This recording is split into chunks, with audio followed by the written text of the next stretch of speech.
Jadi kalau kita ingin membangun tim, pastikan bahwa tim kita itu memiliki 4 keahlian atau biasa disebut PMBOK, PMBOK Guide.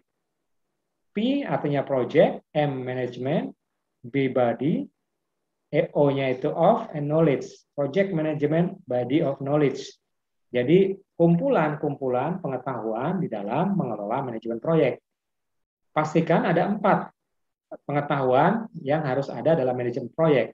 Yang pertama adalah interpersonal skill. Ini nomor 1, saya tunjukkan. Interpersonal skill adalah keahlian dalam mengelola sumber daya manusia.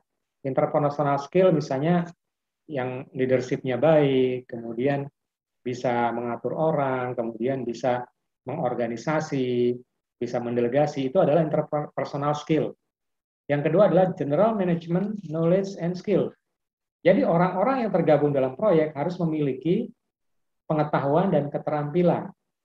Jadi misalnya tadi dalam proyek pembangunan pasti ada pengetahuan, misalnya membangun toilet untuk kamar apartemen, itu diperlukan pengetahuan, skill juga. Bisa dibayangkan kalau membangun toilet tanpa skill, maka akan berakibat pada ketidakteraturan dalam penyelesaian toilet di apartemen tersebut. Misalnya aliran air yang tidak baik, pembuangan limbah yang tidak mengalir dengan baik, kemudian pemakaian material yang tidak sesuai, karena tidak didasari oleh ilmu pengetahuan. Kemudian yang ketiga adalah understanding the project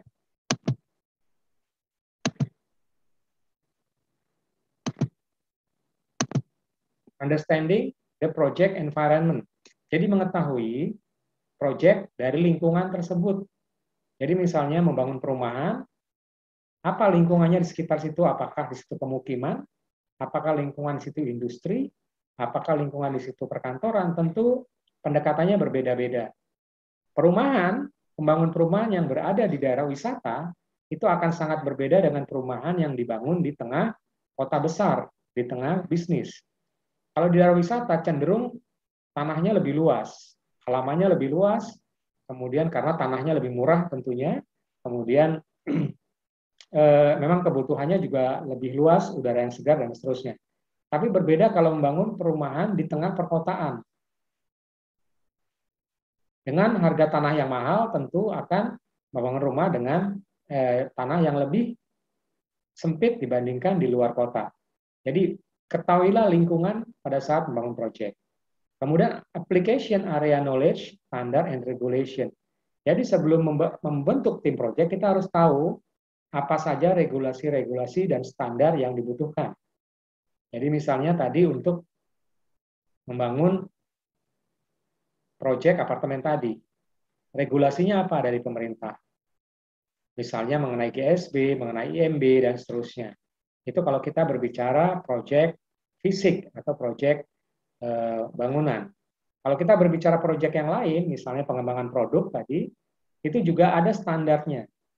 Misalnya pengembangan produk, nah saat ini Toyota sedang mengembangkan produk Avanza yang terbaru. Pasti ada standarnya, ada regulasinya. Keempat inilah yang menjadi PMBOK Guide atau Project Management Body of Knowledge. Mulai dari interpersonal skill, general management, understanding the environment, yang terakhir adalah knowledge, standard, and regulation. 4 ini yang harus diperlukan dalam kita membentuk manajemen project. Kemudian manajemen project body of knowledge, pengetahuan knowledge spesifik mengenai manajemen project yang overlap dengan pengetahuan manajemen secara umum. Jadi PMBOK tadi ya, Project Management Body of Knowledge, itu harus spesifik dan biasanya memang terjadi overlap antara satu bagian dan satu bagian lain. Nah, disinilah fungsinya si manajer proyek untuk menjembatani agar overlap tadi tidak terjadi gesekan atau tidak terjadi saling tumpang tindih atau tidak terjadi kontraproduktif. Nah, di sini ada kerangka kerja dari manajemen proyek. Kita lihat di sini stakeholder needs and expectation. Di gambar yang pertama adalah stakeholder. Stakeholder adalah pemilik dari proyek tersebut. Pemilik itu bisa pemilik langsung, misalnya owner, atau bisa juga pemilik dalam arti yang luas, stakeholder. Misalnya supplier, kemudian konsumen, kemudian masyarakat, aparat pemerintah, itu namanya stakeholder. Berbeda dengan shareholder. Kalau stakeholder adalah dalam arti luas, kepemilikan proyek dalam arti luas, tapi kalau shareholder adalah pemilik berdasarkan saham. Misalnya mendirikan satu perusahaan, maka ada pendiri perusahaan tersebut namanya shareholder. Nah, orang yang di luar perusahaan namanya stakeholder. Misalnya siapa? Karyawan, kemudian supplier, kemudian aparat pemerintah, masyarakat, itu namanya stakeholder. Nah, di sini adalah stakeholder need and expectation. Apa yang dibutuhkan dan apa yang diharapkan dari si stakeholder tadi. Ada 9 scope, knowledge area, core function. Yang pertama adalah scope management, yang kedua time management, yang ketiga adalah cost management, biaya ya. Ini manajemen waktu, manajemen biaya, quality management, manajemen kualitas, HR management, human resource management, communication management, kemudian risk management, procurement ini pembelian, risk itu resiko, communication itu marketing and communication, dan di atas dipisahkan, yang bagian atas disebut sebagai core function atau fungsi pokok, yang di bawah adalah facilitating function. Antara core function dan facilitating function itu akan menghasilkan suatu project success.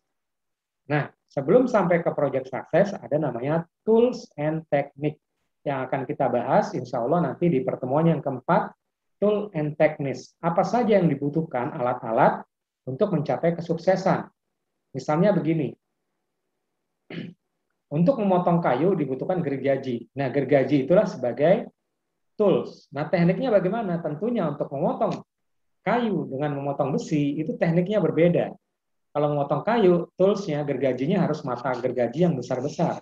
Tapi untuk memotong besi, mata gergajinya harus mata gergaji yang kecil-kecil. Nah, tekniknya memotongnya pun berbeda. Itulah yang disebut sebagai tools and technique. Cara dan alat. Alat-alatnya apa saja? Alat ini bisa berupa benar-benar alat secara fisik, tadi gergaji, atau bisa berupa soft tools. Misalnya apa? Kalau kita berbicara pemecahan masalah, problem solving, ada tools namanya SWOT.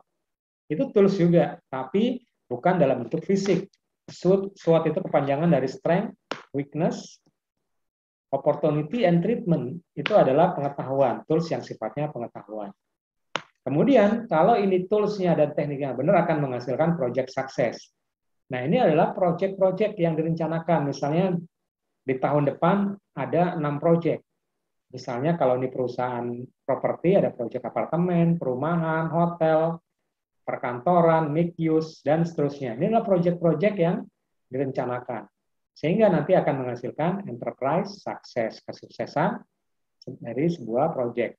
Nah, kalau perusahaan kontraktor itu proyeknya seperti, kalau perusahaan IT bagaimana? Proyeknya ya pengembangan jaringan, pengembangan WiFi, pengembangan cloud, pengembangan misalnya media sosial, pengembangan game, itu kalau untuk perusahaan IT. Jadi proyek-proyek yang berbeda, misalnya game yang sekarang sedang berlangsung, misalnya yang lagi ngetop Free Fire.